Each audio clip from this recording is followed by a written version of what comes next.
നമോ ഭഗവതേ വാസുദേവായ. നമസ്കാരം. ശ്രീമദ് ഭഗവത്ഗീതയിൽ ഭഗവാൻ ശ്രീകൃഷ്ണൻ 18-ാം അധ്യായത്തിൽ ഇങ്ങനെ പറഞ്ഞിരിക്കുന്നു: സർവകർമാണ്യപി സദാ കുർവാണോ മദ്വ്യപാശ്രയഃ മത്പ്രസാദാദവാപ്നോതി ശാശ്വതം പദമവ്യയം. സകല കർമ്മങ്ങളും എന്നെ ആശ്രയിച്ചുകൊണ്ട് എപ്പോഴും ചെയ്യുന്നവൻ എൻ്റെ അനുഗ്രഹം നിമിത്തം ശാശ്വതവും നാശരഹിതവുമായ പരമപദത്തെ പ്രാപിക്കുന്നു. ഏകാദശികളെല്ലാം വിഷ്ണു ഭഗവാന് വളരെ പ്രിയപ്പെട്ടതാണ്. ഏകാദശി വ്രതം അനുഷ്ഠിക്കുന്ന ഭക്തൻ വിഷ്ണു ഭഗവാന് ഏറ്റവും പ്രിയപ്പെട്ടവനായി തീരുന്നു. ഓരോ ഏകാദശികൾക്കും ഓരോ പ്രത്യേകതകളാണ്. നമ്മൾ മനുഷ്യർ അറിഞ്ഞോ അറിയാതെയോ ചെയ്തിട്ടുള്ള പല പാപങ്ങളിൽ നിന്നും മോചനം നേടാൻ ഏകാദശി വ്രതം പോലെ മഹത്തായൊരു വ്രതം വേറെയില്ല. ഓരോ തരത്തിലുള്ള പാപങ്ങൾക്കും കഷ്ടപ്പാടുകൾക്കും അവയെ നീക്കാൻ ഏതു ഏകാദശി വ്രതമാണ് അനുഷ്ഠിക്കേണ്ടതെന്ന് നമ്മൾക്ക് ചിലപ്പോൾ മനസ്സിലാക്കാൻ കഴിഞ്ഞെന്നു വരില്ല. അപ്പോൾ സാധിക്കുന്ന എല്ലാ ഏകാദശി വ്രതങ്ങളും അനുഷ്ഠിക്കാൻ ശ്രമിക്കുക. നമ്മുടെ പാപങ്ങളെയും കഷ്ടപ്പാടുകളെയും നീക്കാൻ തക്കമുള്ള ഏതെങ്കിലും ഒരു ഏകാദശി വ്രതത്തോടെ അതിൽ നിന്നും മോചനം നേടാൻ സാധിക്കും. യുധിഷ്ഠിര മഹാരാജാവിന് ഭഗവാൻ കൃഷ്ണൻ അപാര ഏകാദശിയുടെ മഹാത്മ്യം ഒരു കഥയിലൂടെ പറഞ്ഞു മനസ്സിലാക്കി കൊടുക്കുന്നു. അപാര എന്നാൽ പരിധിയില്ലാത്ത, അളവില്ലാത്ത എന്നൊക്കെ അർത്ഥം വരുന്നു. അപര എന്നും അപാര എന്നും പറയാറുണ്ട്. അപാര എന്നതാണ് ശരിയായ വാക്കെന്ന് മനസ്സിലാക്കാം നമുക്ക്. അപാര ഏകാദശി വ്രതം നോൽക്കുന്ന ഭക്തരെ ഭഗവാൻ പരിധിയില്ലാതെ അനുഗ്രഹിക്കുന്നു എന്നർത്ഥം. മറ്റൊരു പ്രാധാന്യം, അപാര ഏകാദശി വ്രതം നിഷ്ഠയോടെ അനുഷ്ഠിക്കുന്ന ഭക്തനെ ഭഗവാൻ അളവില്ലാത്ത അത്രയും ധനവും പ്രശസ്തിയും നൽകി അനുഗ്രഹിക്കുന്നു. ഭഗവാന് ഏറെ പ്രിയപ്പെട്ട വൈശാഖ മാസത്തിൽ വരുന്നതുകൊണ്ട് അപാര ഏകാദശിക്ക് വളരെ പ്രാധാന്യമേറും. ഏകാദശിയുടെ ഐതിഹ്യം ഒരു കഥയിലൂടെ നമുക്ക് മനസ്സിലാക്കാം.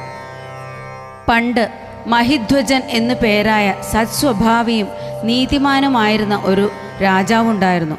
ആ രാജാവിന് വജ്രധ്വജൻ എന്നു പേരായ അത്യാഗ്രഹിയും കൗശലക്കാരനുമായ ഒരു സഹോദരനും ഉണ്ടായിരുന്നു.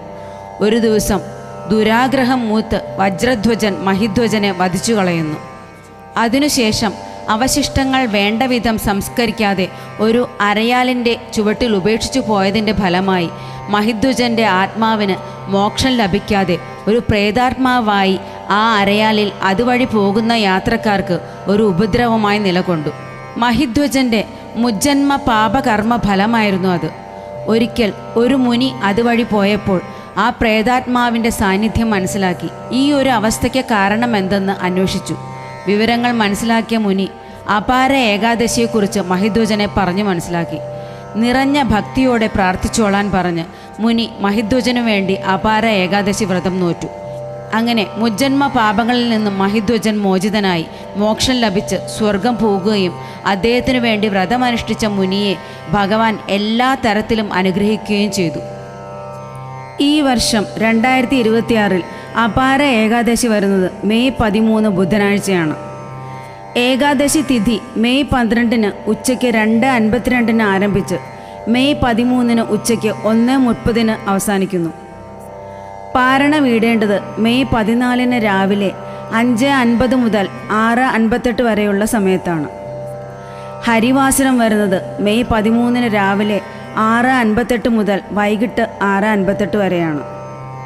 എല്ലാ ഏകാദശി വ്രതങ്ങളും പോലെ ദശമി ദിവസം ഒരിക്കൽ ഊണായി വ്രതമെടുത്ത് ഏകാദശി ദിവസം അവരവരുടെ ആരോഗ്യമനുസരിച്ച് പൂർണ്ണ ഉപവാസമായോ അല്ലെങ്കിൽ പഴങ്ങൾ മാത്രം ഭക്ഷിച്ചോ വ്രതമനുഷ്ഠിക്കാവുന്നതാണ്. ഏകാദശി ദിവസം തുളസി നുള്ളാൻ പാടില്ലാത്തതുകൊണ്ട് ഭഗവാന് ചാർത്താനുള്ള തുളസിമാല തലേ ദിവസം തന്നെ കെട്ടിവെക്കുക.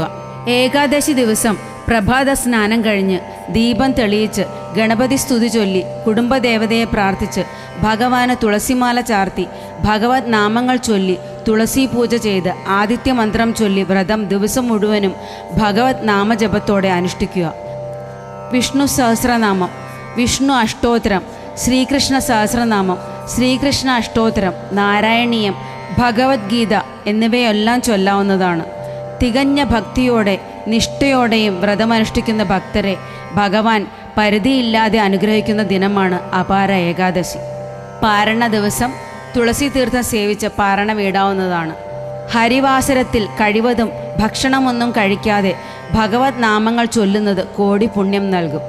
അപാര ഏകാദശിയും ഭദ്രകാളി ജയന്തിയും ഒരേ ദിവസം വരുന്നതുകൊണ്ട് വ്രതനിഷ്ഠയോടെ നാമജപത്തോടെ അനുഷ്ഠിക്കുന്നത് വളരെ ശ്രേഷ്ഠവും പുണ്യകരവുമാണ്.